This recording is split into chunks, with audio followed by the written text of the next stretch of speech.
Hi guys, I'm the 1 in 1.3. Welcome to the family.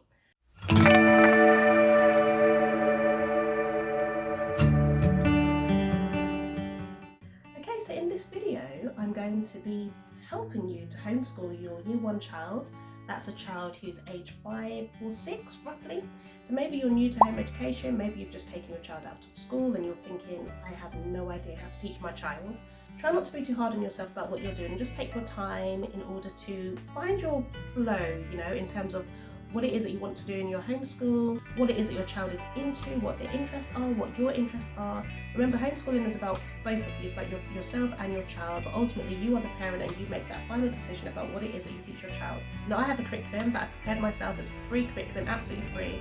I've spent about 5 years really putting all these things together, things that I've used with my own children, things that I wish I was able to use with my own children, and I've just had them on my laptop for quite a while.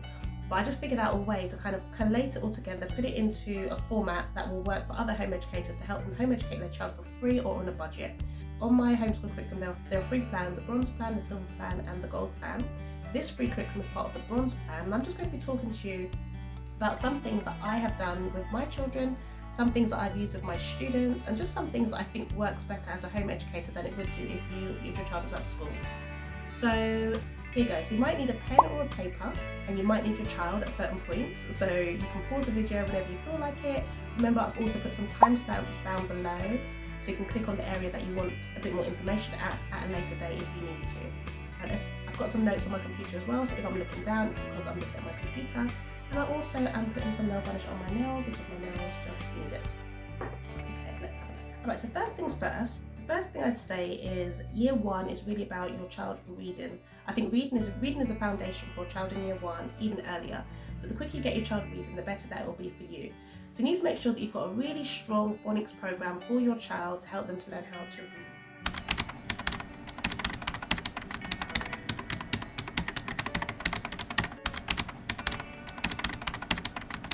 Maybe they've been to nursery before and maybe their nursery helped them with reading already, but maybe not. And if not, that means you're going to have to be the one to teach them how to read and teach them their phonics. If your child was at school in reception, they would have learnt their phonics. There's 3 levels to the phonics: phase 2, phase 3, and phase 4. What would have happened is that your child would have completed those phonic phases in reception, and by the time they come to year 1, they would recap on some of the phonics learned in reception, and then they'll move into phase 5. Phase 5 is an area of phonics where they have similar sounds that they heard before, but with a different spelling pattern. So for example, with the sound A, in phase 3, they would have learned the AI sound, as in rain, and in phase 5, they will learn the AY sound. So now that your child is in year 1, you're going to have to check to see whether or not they know their phonics. So I taught a year 1 class for 2 years at my last school before I started homeschooling. I actually really enjoy year 1. I think at that age, they're still in school anyway. They still want to play. They still want to learn through play. But the only thing is that within school, they have to learn alongside other children their age, which is not as good as it would be if they were homeschooled and working with children of different ages. Cut my nails. Okay, so basically grab your child. I'm going to put some words on the screen and I would like you to see if your child can read them. Okay, here goes.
Okay, now I'm going to call out some words for your child to write down on a piece of paper. You can check it after to see if they were able to write the words or not. Okay, hello little one, I hope you're well. Okay, write these words down on your paper. Your mummy or your daddy or your carer will pause the video after each word. The first word is to. The. I. Was. Her. Were. There. Well done, that's all I need from you. Now you can go off and do your playing and read your books or do whatever it is that you were doing already. I'm going to talk to your mummy now, okay? Okay, if your child was able to read those words and write the words that I gave you, then they're probably ready for year one and we can carry on with this video. If you felt as though that was hard for your child, then maybe you want to go back a little bit to reception to kind of go over those sounds, go over those tricky words and practice that a bit more before moving on to our year one unit. Now don't worry, because obviously as a home educator we work at the pace of our child, so if your child is not ready for it yet, that's absolutely fine, there's nothing to worry about. It's better to work at the academic level of where your child is at rather than trying to go ahead with the flow of what would happen if they were at school. Another program that might be good for you, even if they didn't get those words right, or even if they are already in year one, is Reading Eggs. Reading Eggs is a really good program that you can buy. I'm not sure what the monthly subscription fee is, but you can purchase that and it will help you. It will help your child to work on their phonics at the level that they're working at. It's a really good program. You can try that. I've also got a free phase 2 phonics course that you can log on to and do some lessons with as well. You can just click on the link down below in year one. Alright, so now if your child was able to read those words, that means they're probably ready to start working on phase 5 sounds. The phase 5 sounds are over here. See them running across my screen. They would need to learn these sounds, and that means that they'll be able to read books at the blue band level. Okay, so I'll give you a little snippet of a book at blue band level to see if this is the sort of words that they would read. Try reading these words with your child, keep practicing this with your child and develop this phase 5 curriculum with your child whilst they're at home. Now spend quite a lot of time in this area, don't rush through it, even if you're using a workbook like this for Sculford and Sims phase 5 book 1. This is quite a good book. There's also the CGP brand over here that are quite good as well. But don't just go through the pages with your child and think that when you get to the end of the book, your child knows it. That's not going to be the case. You will need to go back to the beginning of the book, check the sounds with your child, check that they're reading the words, and then you'll have a better understanding of whether or not they can do the words. You can also download the link down below from the National Curriculum Letters and Sound document, which gives you a lot more information about all this. If this is complicated for you or you just can't be bothered to do all that, literally go on to Reading Eggs, follow that program, and you'll be absolutely fine in helping your child with their reading.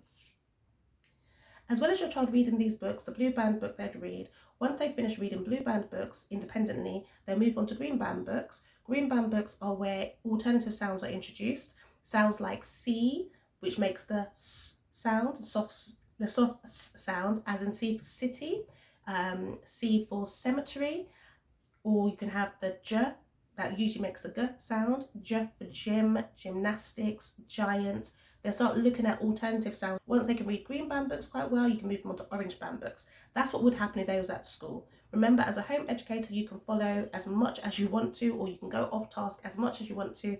You're the first educator of your child and you know which way they're at. But in year one, the focus would be on blue, green and orange band books. Also, they read those books for themselves, but they should also be reading lots of living books, lots of real books that are not just based on their reading age. So you can read lots of books to your child at bedtime, bath time, any time of the day, but make sure that you're reading lots of books to your child. Here's a few recommendations of books that you can read to your child at this level. You've got the Aesop Fables. Aesop Fables are quite good in teaching moral lessons at the end of the book. You've got Bible stories. Don't neglect your Bible stories. Read them to your child. Get them to narrate back to you, which means you can look at my video about narration, copywork and dictation, but get your child to narrate back to you what they've read to help you to understand what they've taken in. You can look at lots of like science books, history books, geography books with your child. Just read them and then you can scribe for your child. So when your child has learned something, you can write down what they've said. They can copy that out. You might just want to have a book of their thoughts written down. You can record their thoughts on audio and put that away somewhere. You can practice writing with them. Copywork is a really good skill at this stage of learning the mechanics of writing. But again, I won't go into that in too much detail. Check my my video above. Poetry is really good. You just simply read the poetry with your child, reread it again, enjoy it, memorize it if they want to, or if you want them to as well. You might want to start a language class at this stage as well. There's a website called Duolingo. You can go to Duolingo and maybe start learning languages with your child if they don't know a language already. Also Bible version as well. I'd say go for King James version even at this stage. Get that language going at an early age. Talk about the different vocabulary. You can talk about the fact that some of the vocabulary used is what was used a long time ago, maybe grandma's age, depending on how old grandma is. And then you can talk about the language that you use of today and compare the different languages together. Focus on handwriting at this stage as well. Make sure your child is forming letters correctly. Decide on a script that you want to teach your child. I quite like the precursive script, where they just literally write, like the A would look like this with a flick at the end, rather than entry points. That's what I prefer, that's my preference. I just feel like at this stage, if they just look at how the sounds look in print form and copy those down correctly, it's easy for them to move into the join. We won't focus on joining in year 1, we focus on that more in year 2, so I'll talk about that in the year 2 video. There's some letter combinations that your child would need to learn at this stage. You've got the curly caterpillars, you've got the long ladders, you've got the one-armed robots, zigzag letters as well. So they're the different combination of letters. So practice like the formation of those letters with your child at this stage. Also, using the phonics word that they've learned, you can practice spelling different words as well. On my silver plan, I have a spelling program in there that you might want to use with your child. It gives them the vocabulary word, lots of picture images to help them to understand the word, and I have some PDFs as well that you can download, but that's in the silver plan, so it's not free. So these are some of the targets that they'd have if they were in school. I'll just read them to you now. So they would focus on telling you what they're going to write, writing stories in year 1 with a beginning, a middle and an end, very simple stories. They would learn how to leave spaces between their words when they write. They would learn about the capital letter and the full stop. They would learn about using capital letters for names of places, so for the word I, days of the week, months of the year. They would learn how to spell days of the week and months of the year as well. I've got lots of PDFs on my website. You can click on the link down below to get taken to my website on the bronze plan. In there, I've got lots of tick lists and checklists that you can just download and tick off the things that your child needs to know. And when they know them, just tick them off, put it in a folder, and there you have it. Maths, I would say, don't just buy workbooks for maths. I would say go for a program like Conquer Maths. Again, if you go to my website, I can give you discount codes for them, or you can call them up yourself. They have got a discount code where you get 40% off as a home educator. But yeah, go for a program like that where you can watch a video with your child and then go through the answers with them. However, you can also go to my website, the Bronze Plan, where we have all the national curriculum targets located. You can watch videos associated with each target as well. So that's really it for year 1. So the main basics of year 1, I would say, if you didn't get to, want to watch all that for the video, here's a quick summary. For year 1, your main focus will be on phonics, phase 5 phonics. You also focus on reading to your child. You also focus on copywork with lots of targets in your mind of what you want them to learn. You'll also be reading poetry to your child, just reading it to enjoy it. You'll be reading the Bible with your child. And if you're doing maths, you'll be doing a maths program, which is also in my bronze plan. But the main thing about year 1 is about playing, get outdoors, get in touch with nature, have lots of experiences, enjoy your child and take lots of pictures. Okay? Alright, so if you like my videos, please like and subscribe. I'm always giving content out. I try to give lots of free stuff out as well. But yeah, please like and subscribe and I'll see you on another video. God bless. Bye.